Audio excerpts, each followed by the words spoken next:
Hi everyone, my name is Kate Kalthoff and I'm going to share a tip with you that I learned at a leadership conference this fall here in the Twin Cities. And I'm sure all of you have dies like this. It's black on black. This happens to be the simple alphabet die from Stampin' Up! And you put your paper on it, you run it through the Big Shot machine, and everything is wonderful. But what happens if the lighting isn't that good and the paper slips off to the side and you run it through the Big Shot machine and you've found out, after it's through of course, that you've cut off a little piece of your E and now your die doesn't look very nice and you need to repeat the whole process? Well, I learned a tip that's going to help you.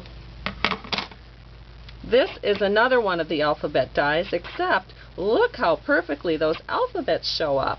And you can take your same piece of paper, put it over the letter of your choice, and look it. You can tell exactly where that paper is. If the paper accidentally moves to the side, you can actually see that, whoops, we're going to be cutting off a part of this O. So we quickly rectify the situation and away we go. It saves a lot of mistakes. Another nice thing you can do is you can actually write the size of the papers you need, because you know, if you're spelling out a word, you probably don't need every one of these words on this, or every one of the letters on this die, so you can pick out the letter that you want and make a note as to what size the paper cut needs to be to make that letter. So I'm going to show you how to do this today with a die called Blossom Party. Here's the die, and we're going to fix it up so that it'll have the same sticker paper backing as my other dies do. And what I've done is I've just cut a sheet of sticker paper. The paper comes in 8.5 by 11 sheets that you can purchase at any office supply store, and you just peel off the backing from the sticker paper. And I did round the corner edges so that they would look nice and finished that way.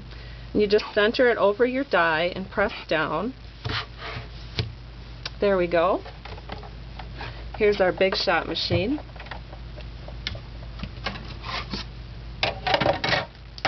And here we go.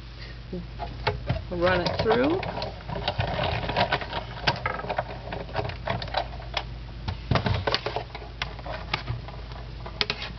And voila! You see that we have our die, and all we have to do, the next step, is take a paper piercing tool and grab onto the edge of the sticker paper. And this takes a little bit of practice, or a little bit of patience I should say, not necessarily practice, but patience to get that all pulled up. And you just do that with each one.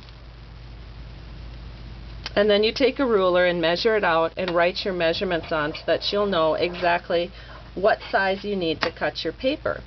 I'm going to show you a couple of other dies. This is my Snowflake die, and I know that I need to cut it at 4 by 4.5 in order for my snowflake to fit perfectly. I could probably cut it a little smaller for myself, but when I'm working with my customers I want to give them a little bit of room for error, so I make it a little bit bigger, and I always write the bigger number here. And then I also have a note on here. This particular die is a little fussy, so I need to add 4 vellum shims when I use it.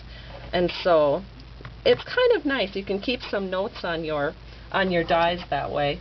You can even make the sticker paper work for your longer dies. This is one of our extended dies, and you can see I have the notes of what size I can cut my paper. But of course this is longer than 11 inches, so what I had to do is I cut my first sheet of sticker paper, and then I cut a second piece of sticker paper. I don't know if you can see the line right here, but I cut a second piece of sticker paper and attached it, and then I ran it through my Big Shot machine, and I was able to cover the whole die that way, even though it was quite long. So I hope this has given you an idea for how you can make your dies work better for you. Have a great day, and thanks for stopping by Stamping to Share. Bye-bye.